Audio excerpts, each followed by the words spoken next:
Yes, ma'am, we have several amendments not to tonight's agenda, under section 3 for consent. We have, item 3.2, railroad company notifications, 3.3, second wholesale contract amendment, 3.4, which are budget amendments, for FY23. Under section 8, there's an informational item, to bring to your attention, to report 8.2. And there's 3 closed sections, regarding 3 different subsections. One for economic development, second, attorney-client privilege, and third, for personnel. I think we'll be available by phone when we get through later on if we have conflict with them. Make a motion to approve the adjustments to the agenda. I have a motion and a second. Any questions on it? All those in favor signify by saying aye. Aye. All those opposed, like signs. Motion carried. Make a motion to approve the agenda. Okay, any questions, comments, anything? Not hearing none, all those in favor say aye. Aye. All those opposed, like sign. Make a motion to approve the consent agenda. Second. We have a motion and a second. Any discussion about that? Hearing none, all those in favor say aye. Aye. All those opposed, like sign. That motion. All right. You have any further discussion? We have no further. All right. We'll move on to the public hearing. So that's the. Vote.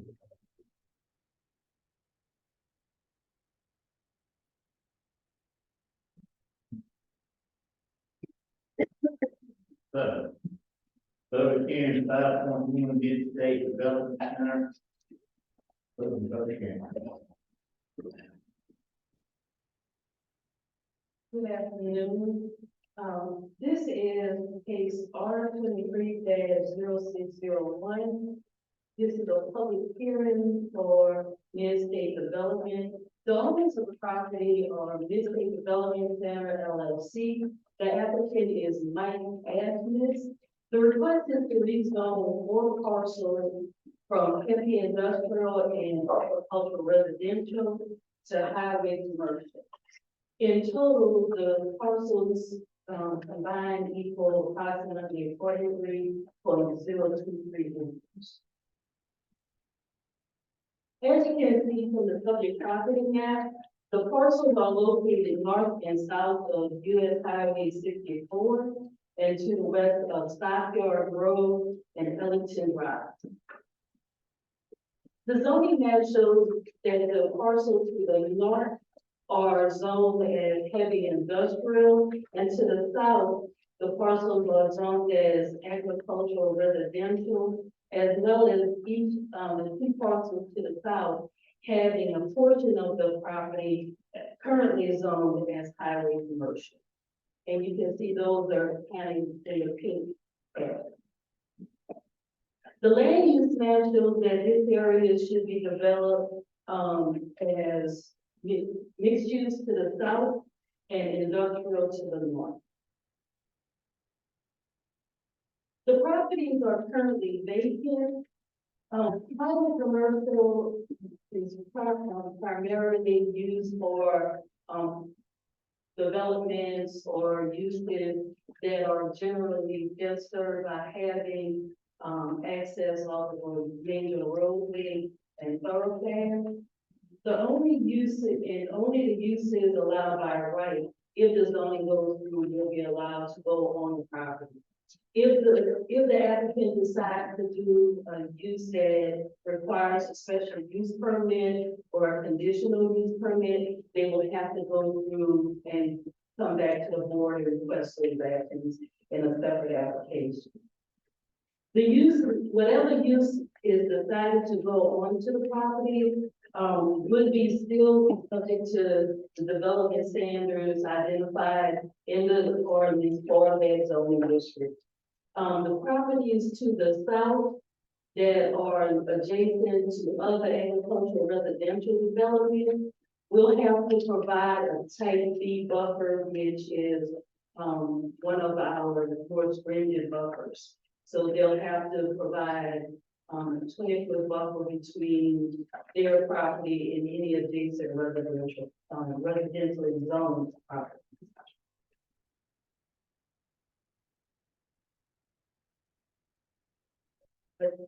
This staff presentation, if there's any questions, staff is here. I believe that there are representatives of the application as well to answer questions of the board. If, correct me if I'm wrong, all this is doing is making this particular three parcel of the property match. You know, it's adjacent to on the north side of the road. No, actually to the north, all of that is zoned, heavy industrial.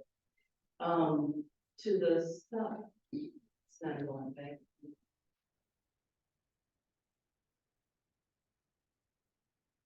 To the south, there are two parcels along the roadway that have a portion of their property that is already zoned as highway commercial. So the south would be, brought more inconsistent with what's already there, on their property already. The properties to the north were zoned heavy industrial, they're right across from Stockyard Road. So that would be a change in zoning from the surrounding area. The surrounding area would still be heavy industrial.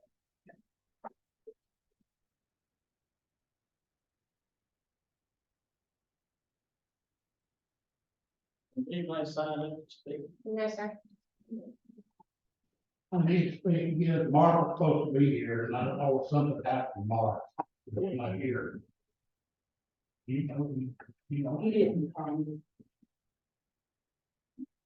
What do you think? You all right? Are you done? Yes, sir. I think we're good. Then you can close public hearing. Look. I think we can close public hearing. Okay. All right. Anything else from anybody? It's under the North Carolina General Statute, section 160B, -604 and 605. The board of commissioners hereby moves the proposed zoning amendment, map amendment in case R23-0601 be found to be consistent with the town of Siler City's 2017 land use development plan. For the reasons set forth in the packet, Kimberly, for the record, those will be the ones check consistent on the consistency statement page.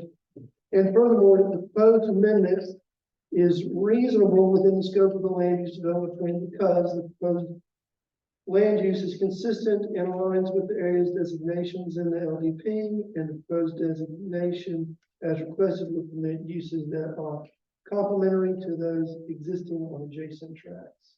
Right. All right, have a motion, and have a second, any discussion, questions, comments? None. All those in favor, signify by saying aye. All those opposed, like sign. The motion carries.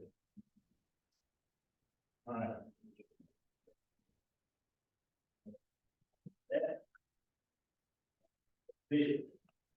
Make a motion that we approve the 2023-24 town of Siler City budget ordinance with the reference fee schedule as presented. All right. We have a motion and a second. Discussion. I have a question, dude. On favor. Very two in the pack. At the first line, stormwater revenue. Last line over there, where slide 24, you can put it $63,000 there. You page That means 2 and 230. It'll be 2 and 2 and 230. under the first block. revenue. I'm looking at the bottom. I'm looking at that. Thinking, but we have to verify. Everybody aware of what I'm talking about? You talking about the first block, The last block on that page, all over the right hand side. FY 24 new budget expansion. Yep. Thinking that's fair to do. We're talking about, there's a power bill, that's not assuming here, that's a power bill. That's, You're talking about the non. it says stormwater, I'm not right here, it's a negative, right? Mayor, you're absolutely right, that should be zero. It should be a zero. That will be making an adjustment on that, make it later. See where we are now? On this, yeah, That's, and then, that's the question, I saw it as a negative. Yeah, okay, I got it now. Yeah, it should be a zero, look down below there, line items, it is zero, that should be zero. Yeah. And then, that says, if you look 2 lines down, where it says 450, 64, I think that figure should be 13,316. Somebody pay the check there.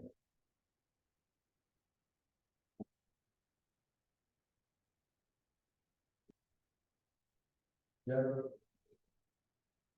Yes, it's 13,316. That needs to be changed. Well, That needs to go to the third column, correct? Is that what you're saying? Is that what you're saying? It goes into the third column. yeah, that 13,316 replace that 450. Okay, got it.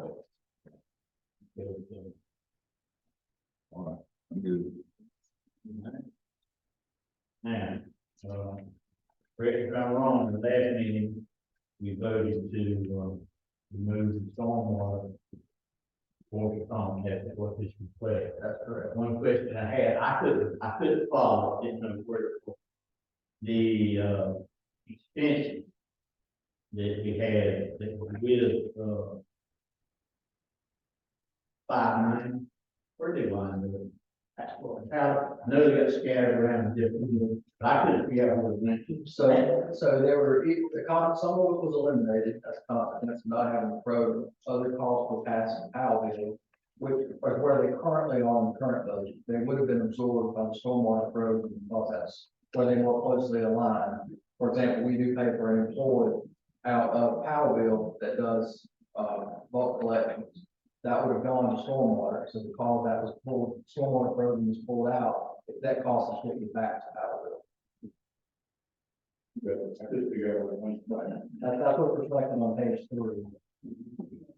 Okay. Well, I'll amend the motion to make those 2 adjustments that we just discussed. So that'd be reflected in the addendum. I'd also like to ask, this is a request we've gotten from the public in regard to the pool. Since we're going through such a quick transition with some staffing changes, the pool, we did not offer the full season pass like we normally do, because we didn't know if we'd have a pool ready to go. So I didn't know if the board wanted to offer a season pass this coming year, for the budget at a reduced rate, just for this 1 year, or not have a season pass. I didn't think it would be appropriate to charge the season pass at the full rate and not offer the full season. So I had a proposal which is reflected on, page 13 of 30 in this library packet. You'll see, the bottom section, well, really the last section in bold, we the regular season pass purchase after May 25, for 1 year only. If the board is open to it, I would recommend changing the individual 110 to 80. The couple, 2 individuals from 170 to 150. The family from 250 to 230. And the family coverage for each additional child is 25. I would recommend changing that to 20 for 1 year only. I'm okay with that. Yeah. We'll make a note that all that is fee, right? That's in the fee schedule, yes, sir. We need to amend anything, Amended, that as well. so amended to reflect the new fee schedule. Second. Yeah, I'll second. Other questions, comments?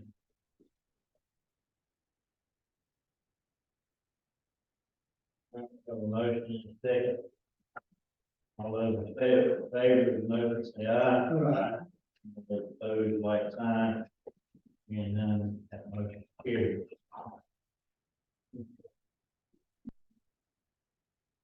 You bid. There's nothing good. And I'll be brief tonight, just a few things bring your attention that's noted in the packet. You'll see on the blue packet, towards the back, you'll see that there is a copy of the ABC board budget.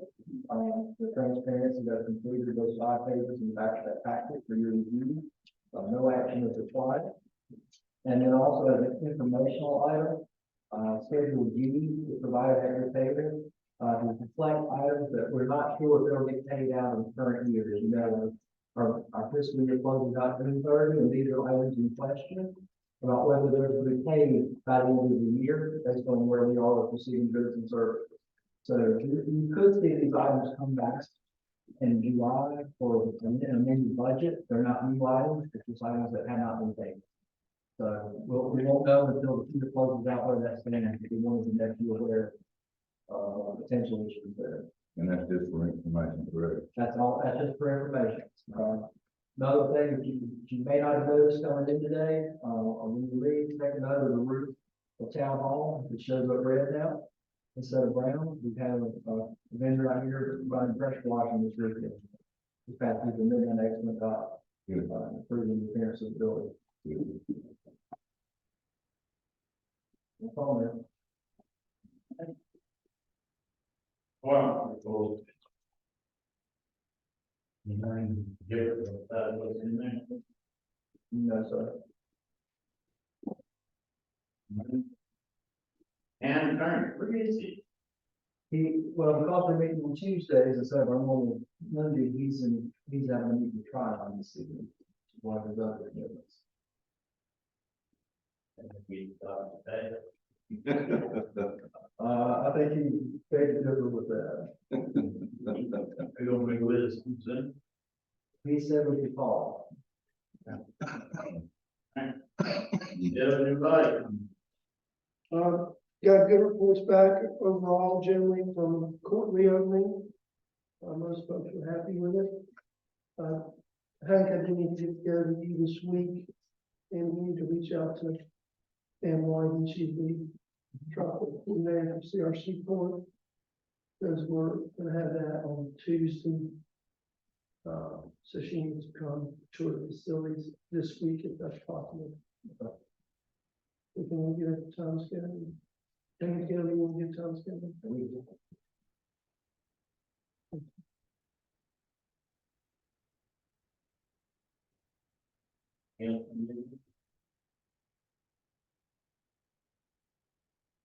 Huh? Have a motion to go into closed session. Make a motion to go into closed session pursuant to North Carolina Statute 143, 318, 104. Second.